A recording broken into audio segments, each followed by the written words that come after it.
Welcome back to Nikki Diaries, the baking edition, part 2. So, today I thought of going for like a pre Christmas dinner where I get to just make Christmassy food items. So, I thought I'd go with mashed potatoes because it's a classic. It's so warm and so amazing. And a side of sauteed vegetables. And to complement all of that, my favorite and the best hot drink that you could ever get, hot chocolate with a ton of marshmallows in it. So I'll take you along and I'll show you how I make each thing. Let us start with the mashed potatoes because I'll have to boil the potatoes first. And while the potatoes are being boiled, I'll saute the vegetables and get that done and come back to finishing the mashed potatoes and finally peacefully move on to hot chocolate. So I'll show you first on how oiling and sauteing vegetables. Let's get there first. Here I've put my potatoes in a pressure cooker, letting them boil, and here I have put a non-stick pan on to saute my vegetables. So I've gotten all my vegetables. And what do I have over here? I have chopped carrots, capsicum, corn, and I also have broccoli that is currently in hot water.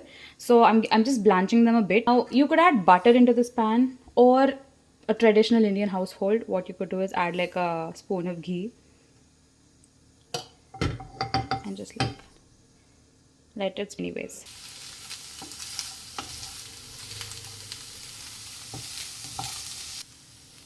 To this, now I'm gonna add the broccoli.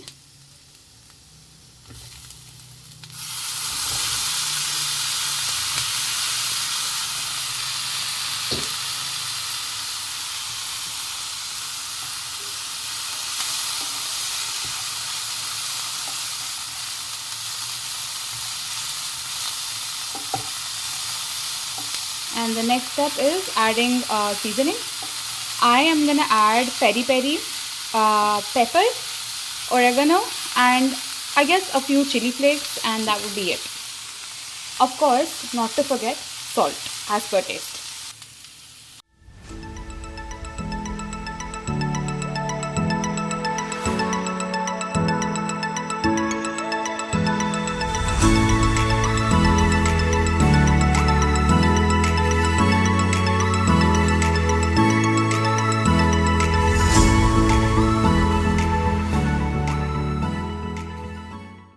So dish 1 was a success. Now we have the second one running.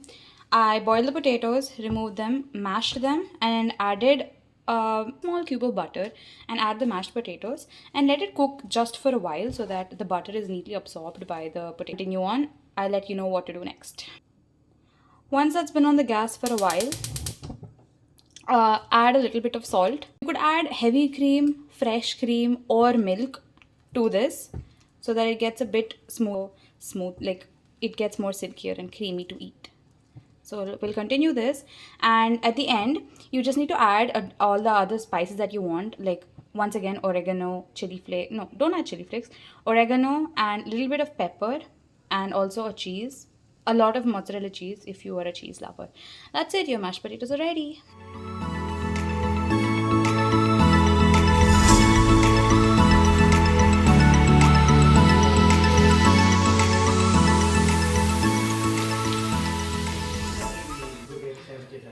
Now we move on to segment 3. The mashed potatoes were done. For the hot chocolate, I have cornstarch slurry over there with like a tablespoon of cornstarch and cold milk mixed in. And over here I have around 2 cups of milk with a cube of chocolate inside, and I'll add like 3 tablespoons of cocoa powder and we're done. Once the cocoa powder has been added, mix it in properly so that the lumps dissolve.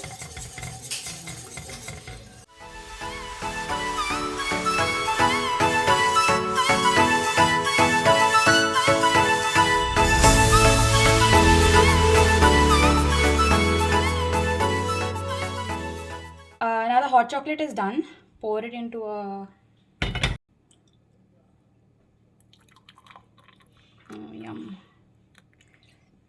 and top it off with a bunch of marshmallows and cheers.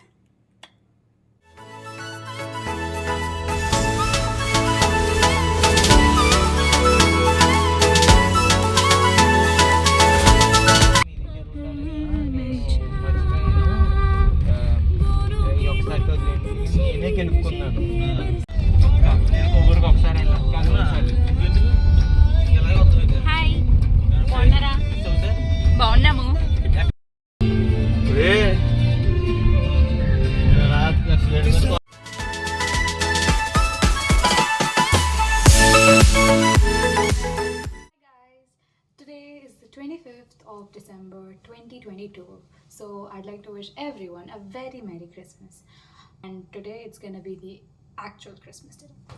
What did okay, number one, I'm wearing ghosts on. I know it's like a Halloween thingy, but unfortunately I didn't have Christmas trees, so we gotta do what we gotta do. And apart from that, I decided that we'd make white pasta today because I love it. There's no reason. So we're gonna continue with that. I'll take you along.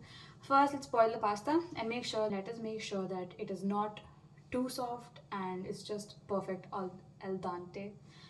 Yeah, I think that's the way you say it. So we're gonna boil the pasta until it's al dente, and once it's done, once you think it's perfect, just run it under cold water and pour some olive oil on top so that it doesn't stick to each other and it doesn't overcook again. So that'd be perfect, and then you can continue with the white sauce. So here I have a cube of butter, not a cube obviously, but I have some butter. So first we're gonna add this to a pan. Add 1.5 tablespoon of maida or all-purpose flour. Once the maida and the butter are well combined, just let it go to a golden brown color, and then start adding your milk, approximately 2 cups. So you have to start adding in batches so that it doesn't start forming lumps. So just be careful with that and stir a lot.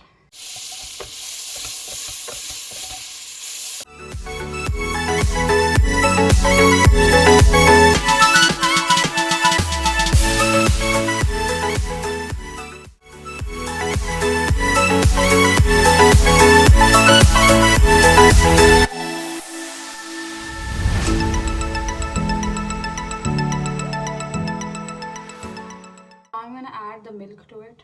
I don't know, yeah, it's visible. I'm not gonna hold the phone while doing it because I don't want it to be all lumpy.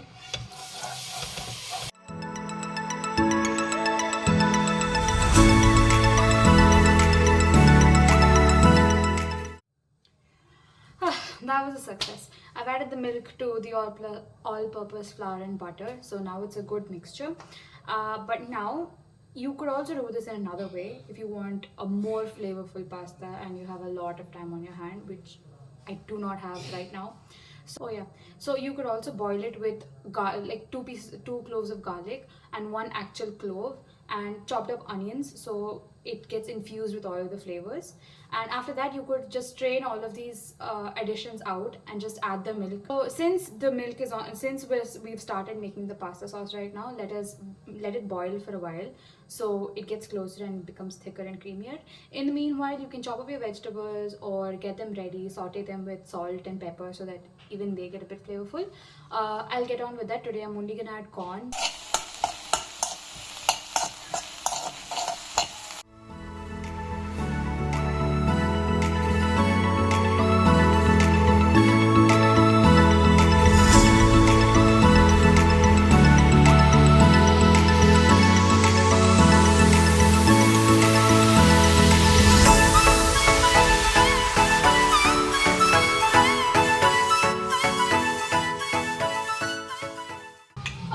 Now the sauce has been boiling for a while.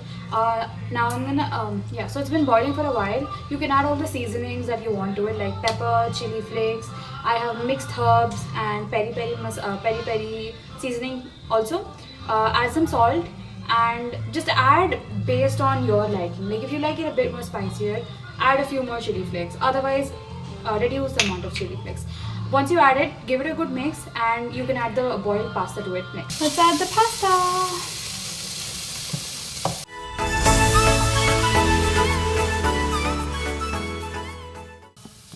And now we add the corn.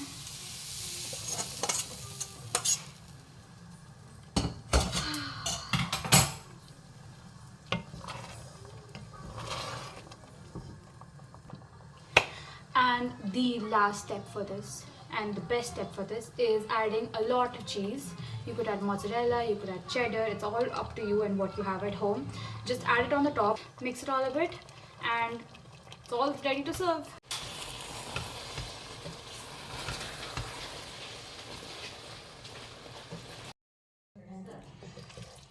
Now we get to serve yummy, yummy, delicious pasta.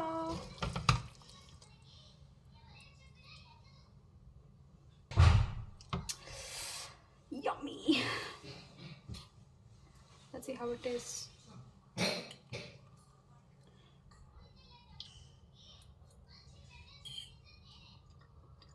Hmm.